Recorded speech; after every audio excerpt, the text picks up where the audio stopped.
Doctor K M ചെറിയാൻ്റെ മരണം നമ്മോട് പറയുന്നത്. പ്രശസ്ത ഹൃദയ ശസ്ത്രക്രിയാ വിദഗ്ധൻ ഡോക്ടർ കെ എം ചെറിയാൻ ഇക്കഴിഞ്ഞ ജനുവരി 25 ഹൃദയസ്തംഭനം മൂലം മരിക്കുകയുണ്ടായി.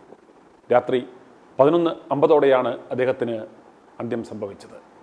ബംഗളൂരുവിൽ സുഹൃത്തിൻ്റെ മകൻ്റെ വിവാഹ ചടങ്ങിൽ പങ്കെടുക്കുവാൻ എത്തിയതായിരുന്നു അദ്ദേഹം. ദേഹാസ്വാസ്ഥ്യം അനുഭവപ്പെട്ടതിനെ തുടർന്ന് ഉടനെ അദ്ദേഹത്തെ മണിപ്പാൽ ആശുപത്രിയിലേക്ക് എത്തിച്ചെങ്കിലും വഴിമധ്യേ മരിച്ചുവെന്ന് മകൾ സന്ധ്യ ചെറിയാൻ പറഞ്ഞു. ഫെബ്രുവരി 1 ശനിയാഴ്ച രാവിലെ 11 മണിക്ക് ചെന്നൈ കിൽപോക്ക് സെമിത്തേരിയിൽ അദ്ദേഹത്തിൻ്റെ സംസ്കാരം നടക്കും. അദ്ദേഹത്തിൻ്റെ മൃതദേഹം ജനുവരി 31 ചെന്നൈ ഫ്രോണ്ടിയർ ലൈഫ് ലൈൻ ആശുപത്രിയിൽ പൊതുദർശനത്തിനായി വെക്കുമെന്ന് ഡോക്ടർ സന്ധ്യ ചെറിയാൻ പറഞ്ഞു. ഹൃദ്രോഗ വിദഗ്ധർക്ക് നാം ഹൃദയത്തിൻ്റെ കാവലാൾ എന്നൊക്കെ വിശേഷണം നൽകാറുണ്ട്. എന്നാൽ ഹൃദയത്തിൻ്റെ കാവലാൾ സർവേശ്വരൻ മാത്രമാണ് എന്നതാണ് പരമാർത്ഥം. ലോകത്തിലെ ഏറ്റവും മിടുക്കനായ പ്രഗത്ഭനായ ഹൃദ്രോഗ വിദഗ്ധനും ട്രാൻസ്പ്ലാന്റ് സർജന് പോലും തൻ്റെ ഹൃദയം എപ്പോൾ നിൽക്കും എന്ന് മുൻകൂട്ടി കാണുവാനോ പ്രവചിക്കുവാനോ സാധ്യമല്ല. അങ്ങനെ മനസ്സിലാക്കുവാൻ സാധിച്ചിരുന്നുവെങ്കിൽ വേണ്ട മുൻകരുതലുകൾ ഇവർ എടുക്കുമായിരുന്നു. ഹൃദ്രോഗം ഇവരുടെ ജീവനെടുക്കാതെ വേണ്ടുന്ന പ്രതിരോധ പ്രവർത്തനങ്ങൾ ഇവർ നടത്തുമായിരുന്നു. മരണം ഒരു കള്ളനെ പോലെ വരുന്നു എന്ന് പറയുന്നത് എത്രയോ ശരിയാണ്. നനച്ചിരിക്കാത്ത നേരത്തായിരിക്കും അവൻ വരുന്നത്. പോകാതിരിക്കുവാൻ ആർക്കും സാധ്യമല്ല. നിലയ്ക്കുന്ന ആ ഹൃദയത്തുടിപ്പ് ഏതാനും മിനിറ്റുകൾ പോലും നീട്ടിവെക്കുവാൻ നമുക്കോ നമ്മുടെ ശാസ്ത്രത്തിനോ പറ്റില്ല എന്നതാണ് പരമാർത്ഥം.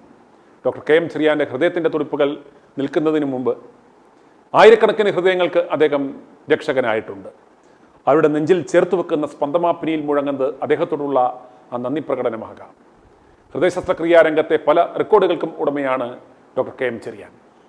രാജ്യത്തെ ആദ്യത്തെ കൊറോണറി ആർട്ടറി ബൈപ്പാസ് ശസ്ത്രക്രിയ നടത്തിയ ഡോക്ടറാണ് ഇദ്ദേഹം. ആദ്യത്തെ പീഡിയാട്രിക് ഹാർട്ട് ട്രാൻസ്പ്ലാന്റ്, അതുപോലെ ആദ്യത്തെ TMR ലേസർ ഹാർട്ട് സർജറി എന്നിവ നടത്തിയതും ഡോക്ടർ കെ എം ചെറിയാനാണ്. 1990 മുതൽ 1993 വരെ രാഷ്ട്രപതിയുടെ ഓണററി സർജനായിരുന്ന അദ്ദേഹത്തെ രാജ്യം 1991 പത്മശ്രീ നൽകി ആദരിച്ചു. ഫ്രോണ്ടിയർ ലൈഫ് ലൈൻ ഹോസ്പിറ്റലിൻ്റെയും ഡോക്ടർ ചെറിയാൻ ഹാർട്ട് ഫൗണ്ടേഷൻ്റെയും സ്ഥാപകൻ കൂടിയാണ് doctor K M Cherian. Vellore Christian medical കോളേജിൽ ലെക്ചറായിട്ടായിരുന്നു ഔദ്യോഗിക ജീവിതം ആരംഭിച്ചത്. World congress of thoracic cardiac surgeon പ്രസിഡന്റാകുന്ന ആദ്യ ഇന്ത്യക്കാരനും അമേരിക്കൻ അസോസിയേഷൻ ഓഫ് തൊറാസിക് സർജറിയിലെ ഇന്ത്യയിൽ നിന്നുള്ള ആദ്യ അംഗവുമായിരുന്നു ഡോക്ടർ കെ എം ചെറിയാൻ. ചെന്നൈയിലെ മദ്രാസ് മെഡിക്കൽ മിഷന്റെ സ്ഥാപക വൈസ് പ്രസിഡന്റും ഡയറക്ടറുമായിരുന്നു ഇദ്ദേഹം. Indian association of cardio thoracic സർജന്റെ പ്രസിഡന്റും സെക്രട്ടറിയും, paediatric cardiac society of India president, ലണ്ടനിലെ royal society of medicine fellow, Malaysian association for thoracic and cardiovascular സർജറിയുടെ ഓണറി അംഗം എന്നീ നിലകളിലും പ്രവർത്തിച്ചിട്ടുണ്ട്. ജസ്റ്റ് ആൻ ഇൻസ്ട്രുമെന്റ് എന്ന ആത്മകഥയും പ്രസിദ്ധീകരിച്ചിട്ടുണ്ട്.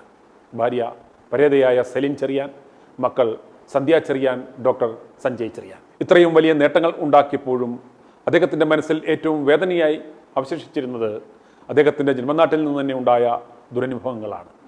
തൻ്റെ നാടിനോടുള്ള പ്രതിബദ്ധതയുടെ ഭാഗമായാണ് 2000 പരിമല സെയിൻറ്റ് ഗ്രിഗോറിയോസ് മിഷൻ ഹോസ്പിറ്റലിൽ doctor K M Cherian heart foundation ആരംഭിച്ചത്. ഡോക്ടർ കെ എം ചെറിയാൻ്റെ ഹാർട്ട് ഫൗണ്ടേഷൻ വന്നതോടുകൂടിയാണ് പരിമല ആശുപത്രി പേരെടുക്കുന്നതും വളർച്ച പ്രാപിക്കുന്നതും. ആയിരക്കണക്കിന് ഹൃദ്രോഗികൾക്ക് ആശ്രയ കേന്ദ്രമായിരുന്നു doctor K M Cherian heart foundation. പൗലോസ്തിദിന് ശേഷം മത്തായി 3 കാതോലിക്ക ആയി വന്നപ്പോൾ ഡിപ്പാർട്ട്മെന്റ് ഓഫ് കാർഡിയോളജിയിൽ മാത്രം വെട്ടിപ്പ് നടത്തുവാൻ സാധിക്കുന്നില്ല എന്ന് കണ്ട് ഡോക്ടർ കെ എം ചെറിയാനെയും അദ്ദേഹത്തിൻ്റെ സഹപ്രവർത്തകരെയും അവർ സമർത്ഥമായി ഒഴിവാക്കി. പരിമല ആശുപത്രി ഇന്ന് കാണുന്ന നിലയിലേക്ക് ഉയർന്നതിൻ്റെ പ്രധാനപ്പെട്ട ഒരു കാരണം ഡോക്ടർ കെ എം ചെറിയാൻ്റെ ഹാർട്ട് ഫൗണ്ടേഷൻ കൊണ്ടായിരുന്നു. അവിടെ നിന്നും അദ്ദേഹം അടുത്ത ട്രാപ്പിലേക്ക് വീഴുകയായിരുന്നു. പരിമല ആശുപത്രിയിൽ കോടികളുടെ തട്ടിപ്പ് നടത്തി പുറത്താക്കപ്പെട്ട കൂടാരം എന്നറിയപ്പെടുന്ന പാതിരിയെ മുന്നിൽ നിർത്തി മറ്റൊരു തീവട്ടി സംഘം ഇദ്ദേഹത്തിൻ്റെ പേരിൽ കല്ലിശ്ശേരിയിൽ ഒരു ആശുപത്രി തുടങ്ങി. ചികിത്സാ പിഴവുകൾ കൂടി ഒടുക്കം അതും ഡോക്ടർ കെ എം ചെറിയാൻ്റെ പേര് നശിപ്പിക്കുന്ന അവസ്ഥയിലേക്ക് മാറുകയുണ്ടായി. ഇപ്പോൾ അദ്ദേഹത്തിൻ്റെ പേര് ഷോർട്ട് ഫോമാക്കി ആശുപത്രിയുടെ പേര് അവർ പരിഷ്കരിച്ചു. ഹൃദ്രോഗ ചികിത്സാ മേഖലയിൽ നിസ്തുല സംഭാവനകൾ നൽകിയ, ആയിരക്കണക്കിന് ഹൃദയങ്ങളുടെ സംരക്ഷകനായി മാറിയ പത്മശ്രീ ഡോക്ടർ കെ എം ചെറിയാന് i2i ന്യൂസിന്റെ ആദരാഞ്ജലികൾ. i2i news, an eye for truth. i2i news subscribe ചെയ്തിട്ടില്ലാത്തവർ ഇപ്പോൾ തന്നെ സബ്സ്ക്രൈബ് ചെയ്യുക.